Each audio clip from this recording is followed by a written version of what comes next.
আল্লাহ তাআলা বলেছেন, আল্লাহর কাছে তোমাদের মধ্যে সবচেয়ে সম্মানিত হচ্ছে সেই ব্যক্তি যে সবচেয়ে বেশি তাকওয়াবান।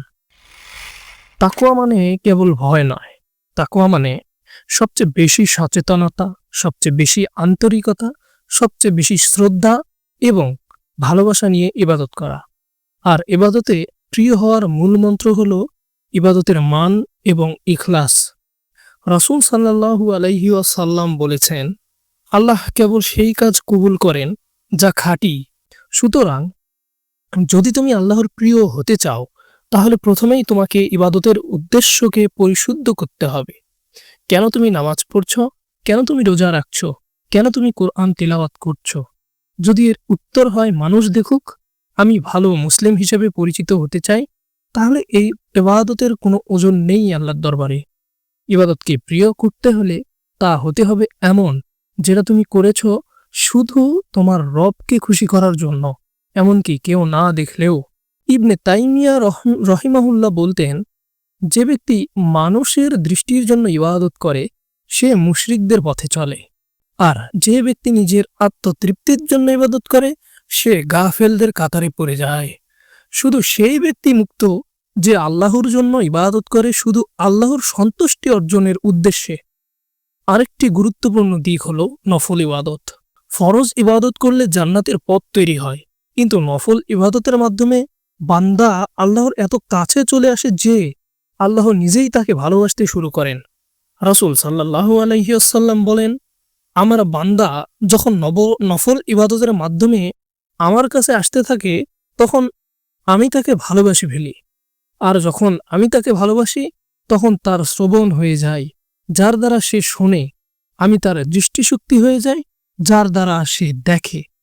সুবহানাল্লাহ! কল্পনা করুন, আল্লাহ যদি আপনার শ্রবণ হয়ে যায়, আপনার দৃষ্টিতে হয়ে যায়, আপনার হাত হয়ে যায়, তাহলে আপনাকে আর কি হারাতে পারে?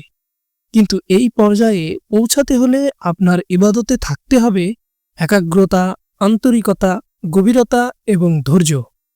ইবাদতে হৃদয় না থাকলে চোখে পানি না আসে, অন্তরে পানি নামে না। এটি ইবাদত খাঁটি নয়।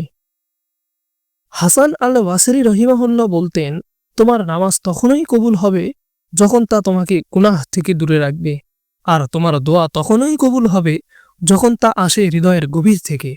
সুতরাং শুধু রুকু আর সিজদা নয়, তুমি ইবাদতের সময় নিজের মনকে সাথে আনো, নামাজ পড়ো, কাঁদো, দোয়া করো। এই ইবাদতেই তোমাকে আল্লাহর কাছে প্রিয় করে তুলবে। কিন্তু এক জিনিস খুবই গুরুত্বপূর্ণ, গুনাহ ছেড়ে না দিলে ইবাদত ফল দেবে না। তুমি রাত্রে কেঁদে তওবা করলে আর দিনে হারাম কাজে ফিরে গেলে তাহলে ইবাদতের মান নষ্ট হয়ে যাবে। তাই আল্লাহর কাছে প্রিয় হতে হলে ইবাদতের পাশাপাশি নিজেকে শুদ্ধ করে তোলা অনেক জরুরি। ইমাম ইবনে কাইয়িম রহিমাহুল্লাহ বলেন, তোমার নফস যদি পবিত্র না হয় তবে ইবাদতের মধ্যে শান্তি আসবে না। আর যদি ইবাদতে শান্তি না পাও, বুঝে নাও তোমার নফস এখনো আল্লাহর ভালোবাসা থেকে অনেক দূরে।